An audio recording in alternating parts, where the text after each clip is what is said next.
আসসালামু আলাইকুম অদ্ভুত ব্লকের দর্শকরা, কেমন আছেন আপনারা? আশা করি সবাই ভালো আছেন। আমি আল্লাহর মতো ভালো আছি, আলহামদুলিল্লাহ। আজকে চলে এলাম আপনাদের সামনে আবার একটা ব্লগ নিয়ে।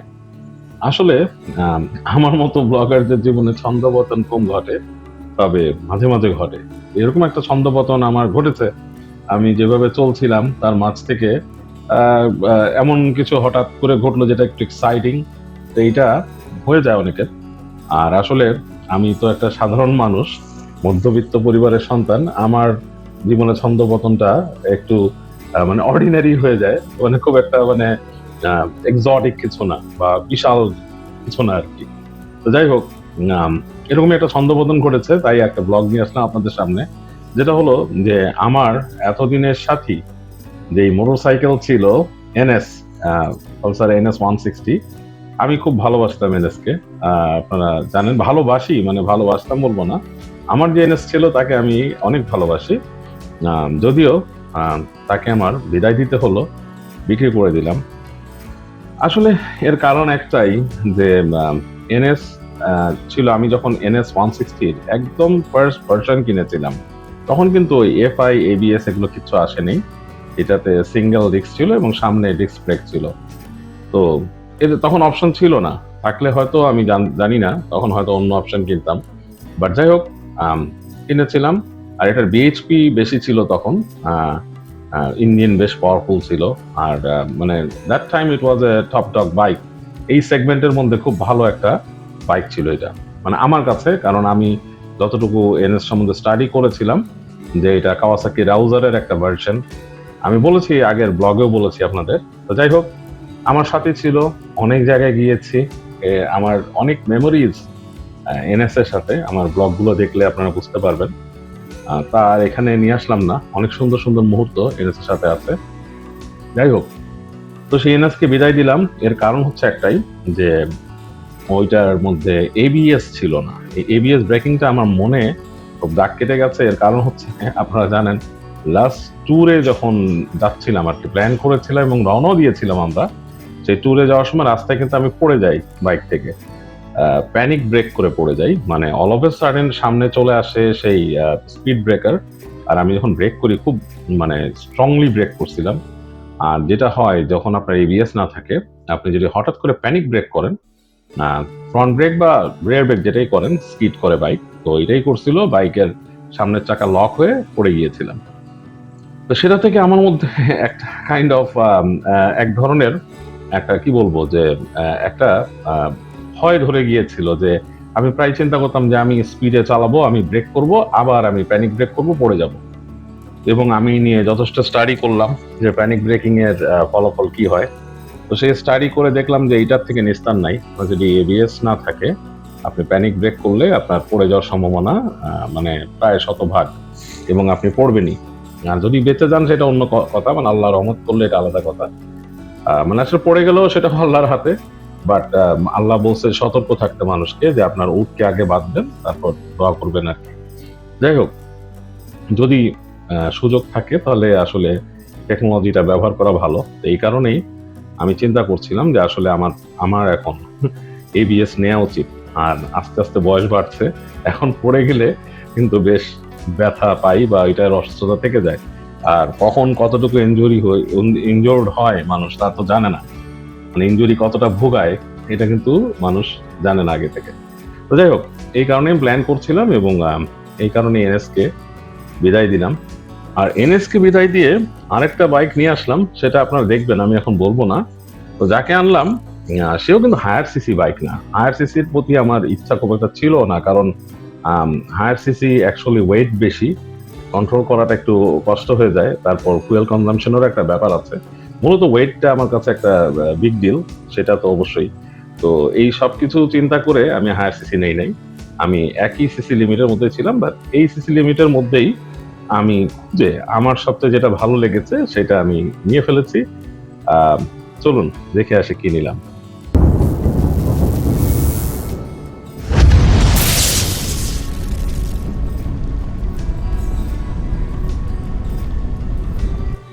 তো বিদায় জানাতে চলে আসলাম আমার প্রিয় এনএস 160 কে। এতদিনের সঙ্গী, এতদিন সাথে ছিল। আপনারা দেখেছেন বিভিন্ন জায়গায় গিয়েছি, সেই পুরনো ইতিহাস, অনেক আগের ইতিহাস এটার সাথে। তো বিদায় দিতে হচ্ছে, আসলে মেশিন তো এটা, আসলে এখন কিছু করার নাই, যেতে দিতে হবেই এক সময়, হয়তো আছে। তো যাই হোক, বিদায় দিয়ে দিই। তো বিদায় দিয়ে দিচ্ছি বাইককে। যে ভাই কিনছেন, আশা করি উনি এটাকে যত্নে রাখবেন, কারণ ওর প্রতি মায়া আছে অনেক। এতদিনের সাথে ছিল, চলতেছে।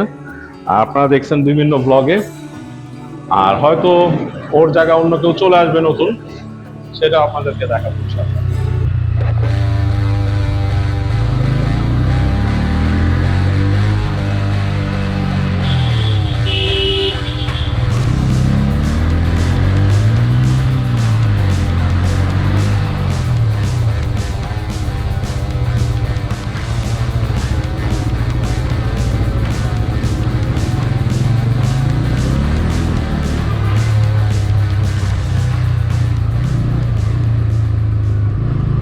আর এই হচ্ছে বর্তমান যে বাইক যেটা আমি এখন চালাবো, যেটাকে এতক্ষণ রাইড করে আসলাম, আপনাদের দেখালাম, N160। এটা কেনার অনেক কারণ, সেগুলো বলবো আপনাদের ব্লগে। চয়েসের লিস্টে আরও ছিল, স্ক্রুটিনি করতে করতে এটাতে চলে আসলাম।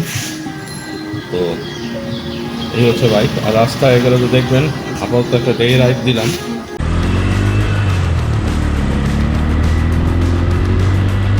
ওয়াও, N160-র এই মিড রেঞ্জের টর্কের পুল, এটা আমার কাছে বেশ লাগছে। আমি কিন্তু বেশ এনজয় করছি এটা। খুব সুন্দর, মানে স্পিড উঠে যাচ্ছে। আমি জাস্ট থ্রোটল দিলে স্পিড উঠছে। বেশ জোস একটা জিনিস, মানে কোনো হেজিটেশন ছাড়া উঠছে। 164 সিসির বাইক, মানে খুব ভালো পুল করছে। আমার যে এনএস ছিল, এনএসের ইঞ্জিন কিন্তু বেশ পাওয়ারফুল ছিল, অ্যান্ড ওইটা বেশ ভালো পুল করতে এনএস। আর এনএসের থেকে কোনো অংশেই কম পুল করছে না, কিন্তু আমার কাছে ইঞ্জিনটা আরও রিফাইন্ড মনে হচ্ছে। আর এই যে এই লালমাটিয়ার রিক্সা, অটো, এগুলোর মাঝখান দিয়ে কাটিয়ে যাচ্ছি, এটা কিন্তু খুব সুন্দর করতে পারছি। দ্যাটস মিন এটার ব্যালেন্স বেশ ভালো। এই বাইভ হ্যান্ডেল বার, বা এটা যদিও বাইভ হ্যান্ডেল বার, এটার কিন্তু অনেকটা আমার সেই ক্লিপ অন হ্যান্ডেল বারের মতোই, সেই এনএসের যে 3 পার্ট ক্লিপ অন হ্যান্ডেল বার, ওইটার মতোই। তো কঠিন লাগছে কিন্তু, এবং আমার কাছে বেশ ভালো লাগছে যে থ্রোটল করলেই এটা রেসপন্স করছে। বেশ জোস থ্রোটল রেসপন্সিভ একটা বাইক। এই যে দেখেন, বেশ বেশ জোস লাগছে। চলেন একটু চালাই।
You go, boss.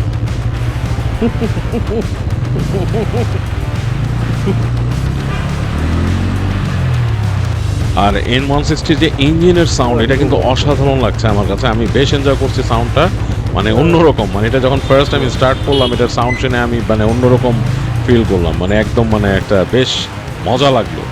বিকজ আমার NS160-র সাউন্ড কিন্তু এরকম ছিল না। ওইটারও আন্ডারবেলির এক্সস্ট ছিল, এটারও আন্ডারবেলি এক্সস্ট, বাট এইটার আন্ডারবেলি এক্সস্টটা বেশ একটা অনেকটা স্পোর্টি একটা সাউন্ড আছে, বাট অন্যরকম, মানে বেশ জোস একটা জিনিস। এটা আপনি যখন নাকি ইঞ্জিন ব্রেকে যাচ্ছেন, তখন তো সাউন্ডটা আরও অন্যরকম লাগে।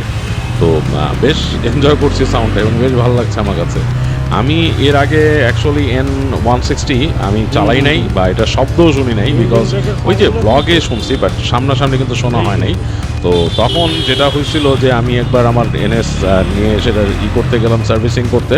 তো সেখানকার যে সার্ভিস ইঞ্জিনিয়ার তিনি আমাকে বললেন যে ভাইয়া N160 ট্রাই করছেন নাকি? তো আমি তো বললাম যে না। তো উনি আমাকে বললো করবেন, আমি বললাম যে আরও কোনো একদিন। তো করা হয় নাই, এই ফার্স্ট। আর আসলে এটা কেনার পিছে যেই কারণটা প্রথম কাজ করছে সেটা হচ্ছে এটা ডুয়াল চ্যানেল এবিএস। এইটা ডুয়াল চ্যানেল এবিএস এর কথা শোনার পরেই আমি এটার প্রতি ইন্টারেস্টেড হই। আর এইটার লুকটা বেশ মোটামুটি ভালোই লাগতো আমার কাছে, যদিও আমার কাছে এনএস এর লুকটা বেশি প্রেফারেবল। অনেকে যদিও বলেন যে এনএস এর লুক পুরানো হয়ে গেছে, বাট স্টিল আমার কাছে কিন্তু বেশ ওইটা আমার কাছে বেশ ভালো লাগে, মানে ওইটা একটা আলাদা পজিশন আমার জন্য হোল্ড করে। তারপরও এটার লুকটাও বেশ সুন্দর। মানে ডুয়াল চ্যানেল এবিএস এর কথা শুনে আমি ফার্স্ট এটার প্রতি অ্যাট্রাক্টেড হই, অ্যান্ড দেন আমি এটার একটু থরলি দেখা শুরু করি বাইকটা সম্পর্কে। তো এই ব্যাপারটা আমার কাছে বেশ অন্যরকম লাগছে। সেটা হচ্ছে বিভিন্ন ব্লগে বিভিন্ন জন এটার কথা এক একভাবে বলছে। কেউ বলছে যে এইটা ভালো, এইটা খারাপ। যাই হোক, এটা থাকবেই, প্রত্যেকটা বাইকের ভালো মন্দ দিক আছে এবং সেটা থাকবেই। তো সবাই বললো, তো আমিও ওগুলো নিয়ে একটু বিশ্লেষণ করলাম, বিভিন্ন ব্লগ দেখলাম। সেটা আমাদের দেশের প্রতিষ্ঠিত ব্লগার, আমাদের পার্শ্ববর্তী দেশের প্রতিষ্ঠিত ব্লগার এবং ছোট ছোট অনেক ব্লগারের ব্লগও আমি দেখেছি। এমনকি যারা এটার রেগুলার ইউজার তাদের ব্লগও আমি দেখলাম, যে রেগুলার যারা ইউজ করে আসছেন বেশ অনেক দিন। একজনের দেখলাম যে তিনি প্রায় 17,000 কিলো রাইড করছেন বাইকটা। তো ওনার যেই মতামতগুলো ছিল বাইক সম্পর্কে, যেহেতু তিনি একজন ইউজার এবং উনি চেষ্টা করেছেন একটা নিউট্রাল রিভিউ দিতে, আমার কাছে বেশ ভালো লেগেছে। ভদ্রলোক উনি বেশ এটার পিছনে তিনি এফোর্ট দিয়েছেন এবং তিনি বলেছেন যেটা খারাপ, যেটা ভালো। তো সব কিছু বিশ্লেষণ করে আমি চিন্তা করলাম যে আমারও তো নিজস্ব একটা অভিজ্ঞতা আছে মোটরসাইকেল সম্বন্ধে। বেশ অনেক বছর ধরেই তো রাইড করছি, মানে 2 দশকের মতো সময়। তো চিন্তা করলাম যে আমি একটু বিশ্লেষণ করে দেখি। তারপর মোটরসাইকেলটার খোঁজ খবর করলাম। তো কেনাটা হচ্ছে অনেকটা লাক চেক করার মতো, কারণ যেহেতু আমি বাইকটা আগে চালাই নাই, তো আমার কেনাটা ছিল আমার নিজের লাক চেক করার মতো, কারণ আপনি একবারে তো ওইভাবে চালাতে পারবেন না। তো আমি বাইকটা কিনেই ফেললাম। তো কিনে চালানোর সাথে সাথেই আমি এটার পারফরমেন্সে অবাক হয়ে গেলাম যে বেশ ভালো পারফর্ম করছে বাইকটা, অসাধারণ। মানে আমার কাছে খুব ভালো লেগেছে। বিশেষ করে এটার মানে যে পাওয়ার, মানে মিড রেঞ্জের যে পাওয়ার, এটা কিন্তু খুবই মানে অসাধারণ। আপনি জাস্ট ব্রেভ করবেন, এটা সামনে যাবে, ইট ওয়ন্ট ডিসঅ্যাপয়েন্ট ইউ, আর বেশ স্মুথ। আর এখন আমি কিন্তু সিফাত চালাচ্ছে আমারটা, আমি সিফাতের বাইকে বসা এক্স ব্লেডে।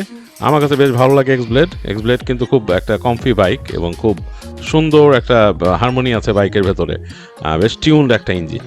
তো যাই হোক, সিফাত ট্রাই করছে আমারটা, আমি সিফাতেরটা চালাচ্ছি। তো যা বলছিলাম যে আমি বাইকটা চালিয়েই কিন্তু বেশ মানে ভালো লাগলো আমার কাছে, যে বাইকটা কিন্তু অসাধারণ পারফর্ম করছে। শুধু পাওয়ার না, এটার ব্রেকিং, হ্যান্ডেলিং সব কিছু, ব্রেক তো সুপার পারফর্ম করছে, মানে আসলে বলার মতো না। আমি শুনেছিলাম যে অনেকেই বলেছে যে বেস্ট ইন দ্য সেগমেন্ট, সেরকমই আসলে আমার কাছে মনে হয়েছে, বিকজ আমি তো অনেকগুলো বাইক চালাই নাই, বাট স্টিল এই সেগমেন্টের মধ্যে এই বাইকটার মধ্যেই মনে হয় প্রথম ডুয়াল চ্যানেল এবিএস দিয়েছে, if I am not wrong. আর এটার ডিস্কের সাইজও সবচাইতে বড় যতদূর আমি জানি এই সেগমেন্টের মধ্যে। সামনের ব্রেকের যে ডিস্ক সেটা মনে হয় 300 mm, আর পেছনেরটা মনে হয় 230। তো মোটামুটি বেশ বড় এবং ডুয়াল চ্যানেল এবিএস দেওয়া। তো বেশ ভালো পারফর্ম করছে এবং আই এম প্রিটি হ্যাপি। আমি মানে এটা যতটুকু রাইড করলাম, দিনের বেলাও রাইড করেছি বেশ খানিকক্ষণ, জ্যামের মধ্যে একেবারে আপনার হেড টু টেল এরকম একটা অবস্থা, মানে পুরোপুরি মানে জ্যাম প্যাকড রাস্তার মধ্যে রাইড করছি। এবং একটা জিনিস আমি খেয়াল করলাম যে অনেকেই তাদের যে ব্লগে তারা বলেছেন যে বাইকটা ওভারহিট হয়, আমি কিন্তু সেরকম কিছু পাই নাই আলহামদুলিল্লাহ। একেবারে নর্মাল যতটুকু হওয়ার কথা, একটা অয়েল কুল ইঞ্জিন যতটুকু পারফর্ম করে সেরকম। এবং এই দুপুরে মানে একেবারে রোদে, মানে কঠিন রোদের মধ্যে দুপুরে মানে একদম আটকায়। এবং আপনারা দেখতে পাচ্ছেন যে যেইভাবে এখন অটো চলে, আশেপাশে একেবারে অটো প্যাকড অবস্থায় আমি আটকে গিয়েছিলাম, সেরকম ঘন্টার পর ঘন্টা সেটার মধ্যে আমি দাঁড়িয়েছিলাম। ইঞ্জিন কিন্তু সেরকম ওভারহিট হয় নাই। আর আমি বলছি যে হাইট 5'6", আমি 5'6" আলহামদুলিল্লাহ। এবং এইটাতে আমার কিন্তু সমস্যা হয় নাই, আমি কিন্তু মাশাল্লাহ ভালোই হ্যান্ডেল করতে পারছি বাইক। বরং আমার এনএস মনে হয় আরেকটু উঁচু ছিল এটার থেকে, সামান্য উঁচু ছিল, এটা সামান্য নিচু। আমি কিন্তু মোটামুটি ভালোই এটাকে হ্যান্ডেল করতে পারছি আমার হাইট দিয়ে।